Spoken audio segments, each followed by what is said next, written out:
네, 안녕하세요. 사도행전과 신약교리 연구 44번째 시간입니다. 오늘은 이제 사도행전 23장을 공부하게 될 텐데요. 1절부터 11절까지만 공부하도록 하겠고, 그 다음에 이제 중간에 주요 교리 16번째로 죽은 자들의 부활에 관해서 공부를 하도록 하겠습니다. 예, 23장 1절은 이제 그 공회에서의 그 바울의 변호가 있게 되는 장면이죠. 그래서 그 전 23장에서 그 총대장이 모든 이제 사내들인 공회합니다. 그 종교 지도자들, 그들을 이제 다 이제 불렀죠. 그렇게 해서 이제 거기에 서서 바울이 변호를 시작하는 겁니다. 딱 한 문장 얘기했어요. 나는 지금까지 하나님 앞에서 전적으로 선한 양심을 가지고 살았다. 이와 같이 이제 딱 변호를 시작했죠. 그랬더니만 어떻습니까? 이전에 보면 이 말을 듣자마자 그냥 더 이상 듣고 싶지 않다는 거죠. 막 그냥 난리가 나면서 그만해, 예? 닥쳐라, 막 이런 이제 반응을 보이는 겁니다. 특히 그 대제사장 아나니아가 그랬죠. 그래서 저 바울의 입을 때려라, 치라 이렇게 명령을 합니다. 결국 이제 듣기가 싫고 그냥 뭐 분노하는 장면을 얘기하는 거죠. 예? 듣기도 싫고 더 이상 말하지 마라. 왜냐하면 이제 그 바울이 자기가 하나님 앞에서 전적으로 선한 양심을 가지고 살았고 아무 잘못도 없다고 얘기하니까 이제 거기서부터 그냥 발끈하는 겁니다. 그렇게 해서 이제 말을 중단시키죠. 자, 이렇게 이제 공격적으로 그들이 나오니까 3절에서 보면 이제 바울도 그것에 대해서 이제 조금 맞대응을 하기 시작합니다. 그런 식으로 해갖고 딱 자기의 말을 막으니까 변호할 기회도 주지 않으니까 자기도 조금 어떻게 보면 이제 발끈했을 수도 있는 것 같아요. 그래서 뭐라고 얘기했냐면 그 대제사장을 보고 이 회칠한 회칠한 담이요 이렇게 표현을 했습니다. 굉장히 이건 저주스러운 표현이죠. 굉장히 비난하는 표현입니다. 그렇게 하면서 이제 하나님께서 너를 치실 거다. 네가 날 치겠다고? 웃기지 마. 이 회칠한 담아. 오히려 하나님께서 너를 칠 거야 하고 저주를 했다는 겁니다.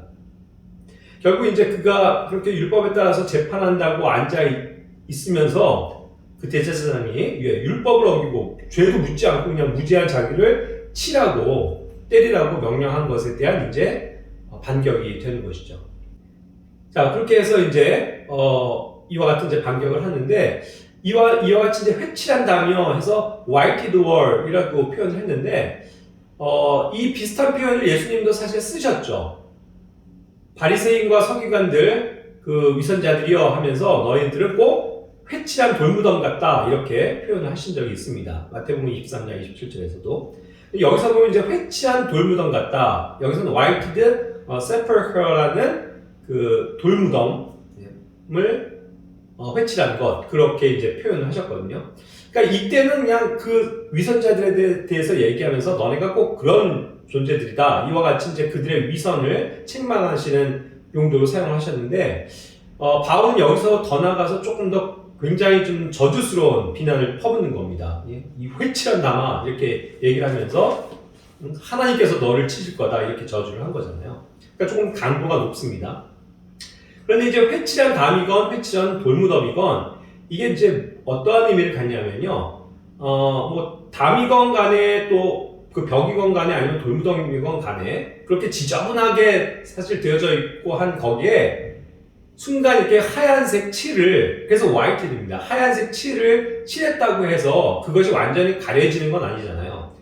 특히 이제 그 돌무덤 같은 경우는 어차피 거기엔 썩어서 없어져 버리는 그 부정한 시체가 놓여있는 그 무덤인데 거기를 깨끗하게 하얗게 칠한들 그것이 무슨 의미가 있겠습니까? 그러니까 겉으로는 그것이 깨끗한 척하고 잘못이 없는 것 같고 문제가 없는 것 같지만 사실은 그 안에서 썩을 것, 문제, 죄들 이런 것들이 이제 보인다는 것을 이제 비유적으로 말씀하시는 표현입니다. 그래서 이제 위선에 대한 어떤 해당을 할 때 이 whited wall 이렇게 해서 회칠한 담 혹은 회칠한 무덤과 같다 이렇게 이제 표현하는 것으로 볼 수가 있습니다. 그래서 이제 우리나라는 이거를 whited wall인데 뭐 희게 칠했다 이 표현을 쓰기보다는 그냥 어쨌든 회칠했다라는 표현으로 이제 번역을 한 거죠. 자, 이와 같은 식으로 이제 비난을 하게 됩니다. 그러니까 이제 4절에 그 곁에 있던 나머지 공회원들이 이제 발끈했겠죠. 그러면서 야 네가 감히 하나님의 대제사장을 욕하냐 하면서 이제 다시 막 역공을 하는 겁니다. 이때 이제 이 사람이 하나님의 그 대제사장이라는 거를 알리게 되는 거죠. 그랬을 때 5절에 보면 바울은 이제 자기는 그 대제사장인 줄 몰랐다 하면서 이제 급히 변명을 하고 사과를 하는 겁니다. 그러면서 이제 성경 구절을 인용했죠. 그래서 너는 내 백성의 치리자를 비방하지 말라는 그런 율법을 인용하면서 그런 율법을 나는 지키고 준수하는 사람인데 내가 이 사람이 대제사장인 줄 알았더라면 내가 안 그랬죠 하면서 난 그걸 몰랐습니다라고 이제 사과를 하는 겁니다. 그래서 이제 이게 어떠한 이제 주석이나 이런 데서는 그가 대제사장인 줄 알고도 일부러 좀 도발하려고 그랬을 것이라는 일부 추측도 있습니다만 저는 그런 생각도 들어요. 그게 맞을 수도 있겠지만 아닐 경우도 또 많다는 거죠. 왜냐하면 이렇게 해서 그냥 로마 법정에 불려 나와서 이제 이거를 풀어나가야 하는 그때 그 대제사장이 에봇을 걸치고 해갖고 말하자면 대제사장의 복장을 입고 나왔을 리는 만무하잖아요. 그렇기 때문에 이제 그냥 어떻게 보면 평상복을 입고 왔을 수도 있을 겁니다.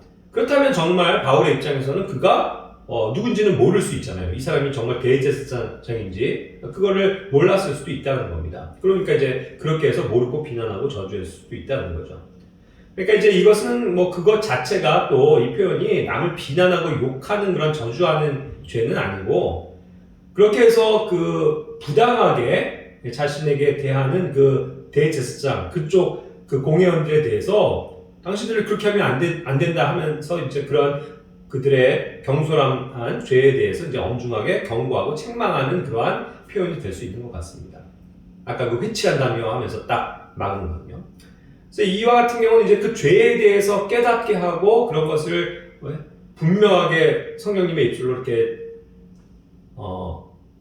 증거하고 책망하는 그런 것들은 이제 사도행전에서도 곳곳에 나오잖아요. 말하자면 사도행전 5장에 아나니아와 삽비라고 베드로가 어떻게 너네 안에 사탄이 들어가서 같이 성령을 속이느냐 하면서 너네가 그냥 죽을 거다 하면서 이제 바로 그 죽음이 오는 것처럼 또 마술사 시몬에게도 사도행전 8장에 보면 그냥 너희 속에 그런 사탄의 그런 간사한 게 있다라고 이제 하면서 그를 정죄하고 너가 성령님을 이렇게 회방하면 안 된다는 그런 것들을 이제 바로 이야기하지 않습니까? 책망하잖아요. 그랬을 때 이제 바로 그들에게 저주가 임하고 심판이 내렸었던 것과 같이 또 이 당시에는 어쨌든 그러한 어떤 죄에 대해서 엄중하게 경고하는 차원에서 그러한 표현을 바울도 썼을 수 있다는 생각이 듭니다.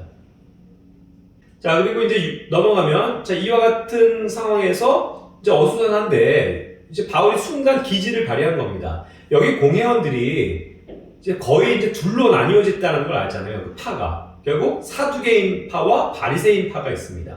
이 둘로 나뉘어져 있다는 것을 잘 아니까 그가 여기서 그냥 기지를 발휘해서 갑자기 외친 거예요. 나는 바리새인이다. 그리고 나는 바리새인의 아들이고 또 우리 바리새인들이 믿는 바와 같이 죽은 자들의 소망과 부활 그것으로 인해서 내가 지금 신문을 받고 있는 거다. 이와 같이 이제 딱 외치니까 상황이 이제 반전이 일어나는 겁니다. 7, 8절에서 보면. 그러니까 이제 사두개인들이 이 문제를 가지고 또 자기들끼리 다툼이 생기고 분열이 되기 시작했다는 거죠. 바리새인들은 그랬을 거 아닙니까? 저 사람 바리새인이야? 우리 바리새인의 아들이란 말이야? 그러면서 그치 우리가 믿는 바 이 죽은 자들의 소망, 부활 그게 있는데 그것 때문에 지금 뭐가 문제가 되는 거란 말이야? 이렇게 하면서 그걸 이제 긍정적인 시선으로 바라보고 있고 사두개인들은 어때요? 이런 부활 같은 경우도 믿지 않으니까 그게 무슨 말이냐 하면서 말도 안 된다고 하니까 자기네들끼리 이제 그것이 논쟁이 되고 싸움이 됐다는 겁니다. 그러니까 바울은 한마디 하지 않아도 이제 이들끼리의 싸움이 전개가 되는 거예요.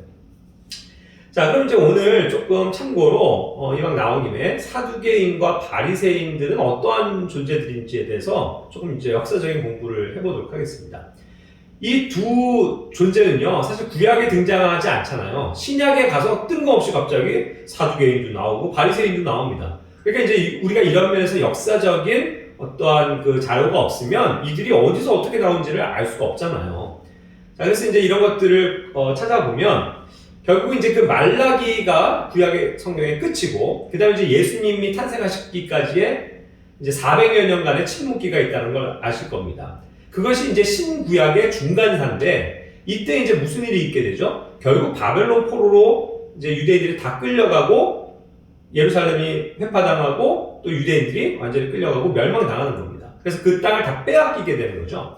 자, 그런 것을 계기로 해서 이제 그 바벨론을 중심으로 해서 우리가 잘 아는 바 지금의 유대교가 생겨나게 된 겁니다. 이들은 이제 성전에서 떠나왔기 때문에 성전에서 주님을 섬길 수가 없잖아요. 그러니까 이제 그때부터가 자기들이 있는 여러 이제 지역, 도시 그런 데다가 회당을 만들기 시작합니다. 시나고그라고 하는 이 회당을 만들죠. 그래서 이제 회당 중심으로 모든 어떤 경배 행위, 또 성경에 대한 답습, 또 낭독, 가르침, 그 다음에 이제 율법의 어떤 전수가 거기에서 일어나는 거거든요. 그래서 이제 거기서 출발하는 게, 흔히 말하는 유대교의 출현이라고 볼 수 있는 겁니다. 자, 그러다가 이제 그 중간에 BC 한 167년부터 마카비 전쟁이라는 것이 터지죠. 이 마카비 전쟁은 마카비 형제들이 주도해서 결국 그 예루살렘을, 탈환하는 그러한, 전쟁이었습니다. 그렇게 해서 이제 결국 그것을 성공적으로 끝내서 예루살렘을 탈환하죠. 그래서 이제 수많은 유대인들이 거기로 이제 돌아오기 시작하는 겁니다. 그래서 이제 여기에 그 유대주의자들이 다시 이제 예루살렘을 많이 꽉 차게 됐어요. 그러면서 이들이 이제 특히 정치 권력이 회복이 되고 또 강성해지다 보니까 이제 예루살렘 주변에서 본격적으로 어떤 종교적인 그들의 생활들을 하기 시작합니다. 유대교를 중심으로요. 자, 그런데 이제 이때 이제 사두개인과 바리새인들이 등장을 하는데 더 확고하게 이제 이때부터가 드러나는데 서로 정쟁 관계에 있었다는 겁니다. 그러니까 한쪽이 정치 권력을 얻으면 다른 한쪽이 세력을 잃어요. 사두개인이 세력을 얻으면 바리새인이 죽습니다. 바리새인이 권력을 잡으면 사두개인이 죽어요. 그런 것들이 이제 반복되는 역사라는 거죠. 옛날에 우리나라도 살인파, 훈구파 그런 어떤 정쟁이 있을 때도 한쪽이 권력을 잡으면 한쪽은 죽고 한쪽은 살아남잖아요. 예전에 동인과 남인이 있고 서인이 있고 해가지고 그들이 정쟁 싸움을 했었던 것 같이 그런 현상입니다. 이들이 다 정치 권력을 등에 업고 활동을 했기 때문이죠. 이러던 어떤 정쟁이 이제 한 80여 년 동안 그게 달하고 있는데 그것이 이제 첨예해진 시점이 언제였냐면 BC 63년인데 이때 이제 드디어 그 로마의 폼페이 장군 들어보셨죠? 그 폼페이 장군이 예루살렘에 진입을 합니다. 그래서 이제 예루살렘에서 사람들 다 그러한 진압을 하는데 이걸 이제 이들을 다 내란을 이유로 해서 다 평정을 해버렸어요. 그렇게 해서 이제 그들 모두를 진압하고 이제 시끄럽잖아요. 사두개인들, 바리새인들은 그들이 또 엘리트들이고 그러니까 이제 이런 사람들 다 진압하고 오히려 로마의 정치기구 안에 이들을 편입시킵니다. 그러면서 이때 이제 로마는 이두메 지역의 왕이었던 안티파네스, 결국 이 사람이 헤롯 대왕의 아버지입니다. 이 사람에게 이제 유대 지역 통치를 맡기게 되죠. 이런 과정에서 이제 그 로마의 편제 가운데 들어가면서 사두개인과 바리새인들이 이제 통합이 된 우리가 잘 아는 사내들인 공회라는 것이 이제 70명으로 구성되어 있죠. 그것이 이제 생겨나게 되는 겁니다. 그렇게 해서 이제 유대인의 사법기구로 만들어지는 거죠. 그것이 이제 BC 한 55년의 경의 일입니다. 자, 그래서 이제 사두개인과 바리새인을 조금 이제 비교를 해보자면요. 사두개인은 특징이, 그러니까 부활과 여기서 본 것처럼 부활, 또 천사, 그런 영, 이런 존재를 다 부인합니다. 반면에 바리새인들은 이런 것들을 다 시인하죠. 그리고 사두개인은 현실 중심이에요. 아주 극도의 현실주의자들입니다. 그러니까 이제 정치 권력에 딱 붙어 있죠. 그래서 정치 성향이 강합니다. 모두 다 정치인들이에요. 그러면서 그 당시에 가장 또 어떤 힘을 가질 수 있는, 종교적으로 통합할 수 있는 종교 지도자로서 대제사장을 임명하는 임명권들을 이 사두개인들이 잡고 있었어요. 그러면서 이들은 그 당시에 유행했던 헬레니즘 문화를 다 수용해 버렸습니다. 그 헬레니즘이 굉장히 사실 뛰어난 지식인층들을 확보하는 거잖아요. 그래서 그들은 다 지식인층들이었고 진보주의자들이었고 또 어떤 면에서 로마에 아첨하는 사대주의자들이었습니다. 그리고 이제 이들은 그렇게 해서 종교적으로 뭉쳐 있기 때문에 성전을 중심으로만 활동을 했죠. 반면에 바리새인들은 철저한 율법주의자들입니다. 율법을 준수해야 된다. 이걸 가지고 철저히 지키죠. 그런데 이제 거기다가 더 나아가서 자기들이 만든 수많은 종교적인 전통을 만들어냅니다. 그러면서 이제 그걸 지키라고 강요를 하는 거죠. 그걸 준수하고. 그러면서 사두개인들은 수용했던 그런 헬레니즘 문화, 세속적인 문화를 거부하고 반대합니다. 그러면서 오히려 이들은 일반 대중 속으로 들어가서 대중의 지지를 받으면서 대중 속에서 활동을 했죠. 그래서 굉장히 많은 예루살렘의 인구가 이 바리새파에 속해 있는 그러한 유대주의자들이었습니다. 그리고 사두개인들은 이제 모세오경의 그 율법만을 고수했어요. 그리고 이제 그런 전통은 지키지 않아도 된다라고 무시하고 오히려 율법만 고수했던 겁니다. 그리고 이 사두개인은 그 솔로몬 시대의 제사장이었던 사독을 추앙하면서 따르는 것에서 그 이름이 유래했다는 설도 있습니다. 예. 자, 그리고 또 바리새인은 그런데 이제 어떻게 되냐면 하스몬 왕, 이게 이제 그 마카비 가문에서 세워진 그런 가문이거든요. 그들이 이제 그래도 그쪽 유대 지역을 조금 다스리고 사력을 잡았을 때 이 왕과 제사장직을 그가 겸하겠다고 한 거예요. 그때 이제 그 말도 안 된다 하면서 반대했죠. 율법에 입각해서. 그리고 아우구스투스 때에는 그 인구 조사가 있었을 때 감히 하나님만이 인구를 파악하실 수 있는데 인간이 그런 걸 조사하면 안 된다는 이유 때문에, 그렇죠? 그래서 이제 BC 6년에 그것을 극렬하게 반대하고 저항합니다. 그리고 또 빌라도가 이제 율법을 모독하는 그런 사건이 터졌을 때도 그런 것에 막 저항하는 사건이 AD 26년에 있었어요. 자, 이런 것들을 다 바리새인들이 주도했습니다. 그래서 이러한 것 때문에 화가 임해서 수많은 사람들이 처형을 당했어요. 특히 굉장히 많은 사람들이 십자가에 매달려서 죽었습니다. 그러니까 이제 십자가 하면 바리새인들에게는 이게 정말로 무서운 공포의 성별의 틀이 된다는 걸 그들도 아는 거죠. 그 십자가에 이제 예수님이 못 박혀서 죽으신 겁니다. 자, 이러한 역사를 가지고 있어요. 그러니까 바리새인들이 굉장히 극렬하게 율법을 내세우면서 자기들의 전통을 고수하는 그런 사람들이었다라는 거죠. 그런데 이제 사두개인들은 아무래도 정치 권력의 아부에서 편승해서 가다 보니까 자연적으로 성전이 파괴되는 그 AD 70년 사건 이후에는 점차 성전 자체가 없어지니까 소멸을 해서 이제 유명무실한 그러한 사람들이 됐습니다. 하지만 지금까지도 이 바리새인들은 어떤 그런 유대교의 정통을 가지고 율법을 준수해야 된다는 하는 그런 어떠한 의식을 가지고 계속 살아있는 거죠. 그래서 지금도 이스라엘에 가면 그렇게 머리에 이런 걸 쓰고 수염을 기르고 검은 옷을 입고 모세오경을 읊으면서 하는 그러한 유대인들 보지 않습니까? 정통 유대인들. 그런 것들이 이제 사실은 다 바리새인들의 후손들이라고 볼 수 있는 거죠. 자, 이와 같고, 근데 이제 참고로 SNF파 사람들도 또 있었다고 해요. 그들은 이제 사두개인이나 바리새인과는 다르게 속세를 떠나서 아예 광야에서 은둔하면서 율법을 따라가는 그런 사람들입니다. 그래서 이제 완전히 은둔한 그런 생활을 했고요. 그 다음에 이제 성경에 보면은 서기관이 등장하죠. 또 율법사라고 얘기하는 존재들도 있는데, 이들도 이제 결국 위선자들인데, 결국은 이들은 원래는 백성들에게 율법을 필사해서 낭독하는 그런 레위인들이었잖아요. 그런데 바벨론 포로 이후에는 이제 여러 회당들이 생기면서 아까처럼 회당에서 율법을 필사하고 또 이제 율법을 가르치는 또 낭송하는 그런 어떤 랍비의 역할을 수행을 했습니다. 그래서 이제 서기관들이 있는데 이들은 이제 또 이들 안에서도 이제 두 개의 파로 나뉘어졌다고 그래요. 사두개를 따르는 사두개파도 있고 바리새파도 있습니다. 자, 근데 여기에서는 이제 23장에서는 많은 사람들이 바리새파에 속한 서기관들이었던 것 같아요. 자, 그래서 이제 이런 식의 이제 존재들이니까 엄청난 지금 싸움이 일어나고 있는 장면이겠죠. 자, 그런데 이제 아까 얘기한 것처럼 바울은 내가 이 중자들의 부활 때문에 지금 신문을 당하는 거다. 그래서 부활, 이 레저렉션에 대해서 딱 선포를 하니까 그게 이제 논쟁이 됐잖아요. 자, 그렇다면 이제 우리가 오늘 주요 교리 가운데서 죽은 자들의 부활이 무엇을 의미하는지를 조금만 살펴보도록 하겠습니다.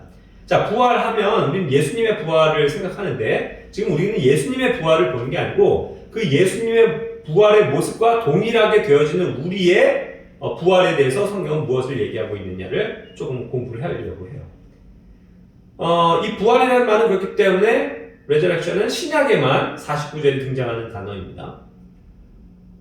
자, 그러다 보니까 이 부활이란 말 자체는 구약엔 없어요. 사두개인들은 당연히 부활을 부인하는 자들입니다. 그래서 마태복음과 뭐 마가복음, 누가복음에 동일한 사건을 나오는데 이제 그 예수님을 시험하는 장면이죠. 부활을 부정하니까. 그래서 이보시오. 여기 7명의 형제가 있었는데 이 여자랑 결혼했다가 죽고 또 그 아우가 또 결혼했다가 죽고 해가지고 결국 7명의 남편을 둔 여인이 있어. 근데 이 사람이 죽었습니다. 그럼 나중에 너네가 부활이 있다고 하면 부활하면 도대체 누구의 아내가 되는 거냐라고 좀 억지에 질문을 하는 것이 있죠. 그런 것처럼 그들은 아예 부활을 부인했습니다. 자, 그런데 이제 그들이 구약계 부활이 안 나온다고 해서 뭐 부활을 물론 거기에서 어떤 숨어있는 예표를 통해서 분명히 알 수 있는데도 그걸 거부한 거잖아요. 안 믿은 거잖아요. 맞습니다. 구약 성경에도 이미 구약 성도들도 믿은 바에 그 부활을 증거하고 있다는 거죠. 직간접적으로.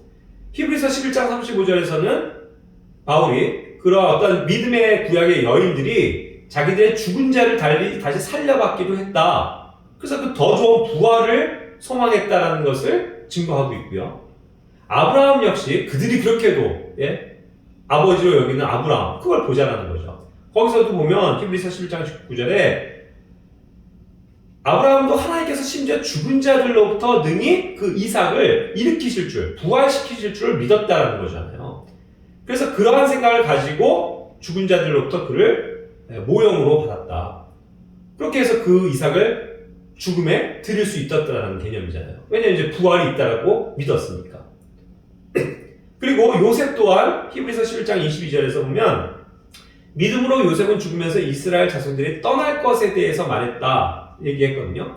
결국 그가 그러면서 자기 뼈들을 가져가 달라고 명령을 하잖아요. 그 말이 뭐냐면 결국 부활을 믿었다는 거예요. 그래서 이 부활은 이 몸들이 썩어서 없어지는데도 불구하고 그 시체 남아있는 유골들을 가지고 가라. 왜냐면 언젠가 내 몸이 부활할 것이기 때문이다. 라는 것을 암시하고 있다는 거죠. 그러니까 구약의 인물들도 다 믿음으로 보자면, 믿음의 시각을 가지고 보면 부활이 있다는 걸 다 알았습니다. 그러니까 이것이 신약만의 교리가 아니라는 거죠. 자, 그러면서 부활의 모습은 어떤 것이냐를 마태복음 22장 30절 말씀을 통해서 살펴보면 그 부활 때에는 그들이 장가도 안 가고 시집도 안 가고 하늘에 있는 하나님의 천사들과 같다. 누가복음 20장에서도 천사들과 동등하다. 이렇게 표현을 했거든요. 자, 그러니까 이제 이 말은 뭐냐면 우리 죽은 자들의 부활은 이와 같이 어떤 영적인 몸을 얻고 부활한다는 것을 의미하는 겁니다. 역시 이것은 이제 하나님의 왕국에 속한 우리 신약 교회들의 부활을 얘기하겠죠. 왜냐하면 하늘의 왕국, 즉 그 천년왕국이 이루어지는 그 하늘의 왕국의 땅의 백성들은 여전히 계속 생식을 할 수 있는 육체를 가지고 있기 때문입니다. 하지만 우리들은 그러한 부활이 아니고 정말 그 예수님과 같은 영적인 부활이기 때문에 거기에서 이제 하나님의 천사와 같다라는 표현으로 그런 영적인 부활을 설명하고 계신 겁니다. 자, 그리고 이제 누가복음 14장 14절에 보면 의인들의 부활이 나옵니다. 여기서는 the just, 의인들의 부활이에요. 그러니까 이제 이 부활은 결국 나중에 하늘의 왕국에서 그렇게 의롭게 되어졌었던 사람들의 실제적인 부활, 몸의 부활을 또한 얘기하는 겁니다. 그리고 이 의인들의 부활에 속한 것에는 이 다음 항목인 생명의 부활과 정죄의 부활에서 생명의 부활에 속해 있는 거예요. 그래서 두 가지 부활을 분명히 성경은 기록하고 있습니다. 생명의 부활이 있고 정죄의 부활이 있다. 요한복음 5장 29절에서는 선을 행한 자들은 생명의 부활을 얻게 되고 악을 행한 자들은 정죄의 부활로 나오게 된다라고 표현하고 있어요. 그러니까 생명의 부활에 참여하는 자들이 따로 있고 정죄의 부활에 참여하는 자들이 따로 있다는 겁니다. 그랬을 때 생명의 부활은 선 가운데 있는 자들이고 정죄의 부활은 악 가운데 있는 자들로 구분이 되고 있다는 것을 성경은 얘기하죠. 이것이 또한 무엇을 얘기합니까? 이것이 첫째 부활과 둘째 부활이 있음을 또한 설명해 주는 거예요. 첫째 부활이라고 하면 요한계시록 20장 5절, 6절에서도 보지만 이제 나중에 그 모든 자들이 이제 죽었다가 살아납니다. 자, 요한계시록 20장 5절에서는 그 나머지 죽은 자들, 결국 천년왕국을 누리지 못하고 현재 지옥에 있는 그런 사람들은 천년이 지나는 동안도 여전히 살지 못합니다. 부활을 못해요. 예. 그래서 원래 여전히 있었던 사람들은 다 첫째 부활에 참여한 자들이 되어져 있습니다. 그래서 6절에도 얘기한 것처럼 그 첫째 부활에 참여한 자들이 복이 있고 거룩하다는 거예요. 하지만 그 첫째 부활이 지나고 나중에 천년왕국이 끝나는 두 번째 시즌에 그 두 번째 타임에 부활하는 자들은 결국 둘째 부활에 속하는 겁니다. 둘째라는 말은 없지만 우리는 이제 첫째 부활이 있고 또 마지막에 있는 어떤 부활을 얘기하고 있기 때문에 이것이 두 번째 있는 부활이다라는 걸 알고 있죠. 그래서 이 두 번째 있는 부활은 무엇을 위한 거냐면 두 번째 있는 사망을 위한 거라는 겁니다. 그래서 둘째 사망, 즉 second death죠. 예. 이제는 그 부활을 해서 어디로 가게 됐냐면 두 번째 있는 그 사망으로 가기 위한 그러한 심판을 받게 될 부활이 존재한다라는 것을 말하는 겁니다. 그것이 이제 어디에서 이루어집니까? 바로 요한계시록 20장 11절부터 14절에 나와 있는 것처럼 크고 흰 왕좌에 앉아 계신 분의 심판, 즉 하나님의 흔히 말하는 백보자 심판, 큰 왕좌의 심판, 여기에 불려 나오게끔 되는 두 번째 부활이 존재한다는 거예요. 그래서 그 천년왕국 때 살아나 있지 못하고 죽어있던 그 모든 자들이 이제 부활해서 모두가 다 예외 없이 하나님 앞에 서게 된다는 겁니다. 그때 이제 하나님이 그들을 심판하실 땐 생명책을 가지고 계세요. 그래서 그 생명책에서 너네가 생명책이 없기 때문에 당연히 심판받는 게 맞다라고 하면서 그 책에 그들의 또 죄가 낱낱이 기록되어 있겠죠. 그래서 그러한 것에 의해서 심판을 받는 겁니다. 그 심판의 결과가 뭐예요? 결국 그 지옥과 모든 사망까지도 삼켜버리는 그 불호수, 영원히 꺼지지 않는 불과 유황으로 타는 그 호수, 그것이 이제 있게 되는데 거기에 들어가서 영원토록 죽게 된다는 거죠. 그것이 이제 둘째 사망입니다. 그래서 이러한 둘째 사망을 받게 되기 위해서 하나님 앞으로 내려지는 것, 다시 잠깐 부활해서 그들이 나타나는 것, 그것을 둘째 부활이라고 이야기하고 있는 것이죠. 자, 그리고 이제 우리의 이제 부활로 돌아가서 부활의 그런 시점과 자격, 그 근거가 어디에 있습니까? 우리 그리스도인들에게 있어서는요. 요한복음 11장 24절에서 27절에 마르다가 얘기하는 것처럼 마지막 날 그 부활할 때가 있음을 우리는 믿습니다. 이거죠. 그래서 이제 우리가 다시 새 몸을 입고 일어난다. 그래서 이제 예수님도 그렇다. 나는 부활이고 생명이다. 그러니까 나를 믿는 사람은 이제 이 육신이 죽어도 다시 살게 돼 있다. 그것을 이제 말씀하신 것 아닙니까? 그랬을 때 이제 그렇습니다. 주님은 그리스도시고 세상에 오신 하나님의 아들이십니다. 이것을 내가 믿습니다. 이러한 믿음의 고백이 있는 자들은 다 구원을 얻게 되고 영원한 생명을 얻게 되고 나중에 몸이 죽어도 다시 하나님 안에서 부활하게 되는 거죠. 그러한 자격을 이 믿음을 통해서 얻게 되는 겁니다. 모든 사람들은. 자, 그리고 이제 복음에 있어서도 증언 핵심은 부활입니다. 이 부활이 얼마나 중요합니까? 우리가 전하는 복음에 있어서. 사도행전 1장 22절에서도 그 사도들이 결국 그분의 부활을 증언할 증인이 되어진다는 사실을 이야기했고, 사도행전 2장 31절에서도 그들이 진짜 목격했잖아요. 그 그리스도가 죽으셨다가 3일 만에 셋째 날에 부활하신 것. 그것에 대해서 증거했습니다. 그래서 그런 것들을 목격한 증인들에 의해서 지금도 이러한 증인의 일들이 계속 있게 되는 거죠. 증언이. 그래서 이제 32절에서 이러한 어떤 증인의 삶이 위트니스, 그러한 들의 삶입니다. 우리 이제 그리스도의 복음을 증거한다고 했을 때는 증언자가 된다는 것은 예수님이 분명히 죽으셨다가 살아나신 하나님의 아들이시다. 그것을 그 목격한 바를, 우리가 믿음으로 목격한 바를, 성경에서 확인한 바를 다른 사람들에게 증언하는 것이죠. 이것이 굉장히 중요한 복음의 핵심 사항입니다. 그리고 우리 믿는 자들에게 궁극적인 소망은 무엇입니까? 그것은 부활이죠. 이제 우리는 구원은 받았어요. 그래서 구원은 이제 이미 끝난 것이기 때문에, 약속받은 것이기 때문에 우리는 언제 죽어도 하나님의 그 왕국에 가게 됩니다. 하지만 정말 궁극적으로 중요한 것은 뭐냐면 그때 우리의 몸이 다 놀라운 몸으로 부활한다는 사실이죠. 그것이 우리의 진정한 소망입니다. 그래서 사도행전 24장 15절처럼 하나님을 향한 소망, 그걸 내가 가졌다. 근데 그것이 뭐냐? 죽은 자들의 부활이다. 예. 그래서 여기에선 의로운 자들의 부활이 있고 불의한 자들의 부활이 있을 텐데 우리는 의로운 자들의 부활로서 하나님 앞에 서게 될 것이라는 것을 말씀하고 있는 거죠. 그것이 우리의 소망입니다. 우리는 죽어도 그래서 죽음을 두려워하지 않아요. 왜? 죽어도 다시 살아나기 때문이죠. 예. 그것이 얼마나 큰 소망입니까? 그런데 이 몸이 그냥 여전히 썩어 없어지고 약하고 병드는 그런 몸이 아니에요. 불완전한 몸이 아니고 그때는 정말 예수 그리스도의 몸과 같은 영광스러운 몸으로 부활할 것 아닙니까? 자, 그래서 이제 우리가 믿는 자들의 그런 받는 고난도 어떨 때는 이 부활 때문에 오는 거예요. 방금 여기서 바울도 그걸 외쳤잖아요. 내가 이 부활 때문에 지금 신문을 받는 거다. 그런 것처럼 우리도 담대히 외칠 수 있어야 합니다. 사도행전 24장 21절처럼. 내가 죽은 자들의 부활에 관해서 지금 신문을 받고 있다. 이 부활을 전하는 것 때문에 내가 고난을 당하고 있다. 이러한 한 목소리가 돼야 되는 것이죠. 자, 그리고 이제 방금도 얘기한 것처럼 그리스도인은 어떠한 부활로 이제 모양을 갖게 되느냐. 그것은 바로 그리스도와 같은 부활이라는 것이죠. 그게 중요합니다. 로마서 6장 5절은 말씀합니다. 우리가 그분의 죽음과 같은 모양으로 함께 생겼으면 또한 그분의 부활과 같은 모양으로 되리라. 이거 모양을 얘기했잖아요. The likeness. 그죠?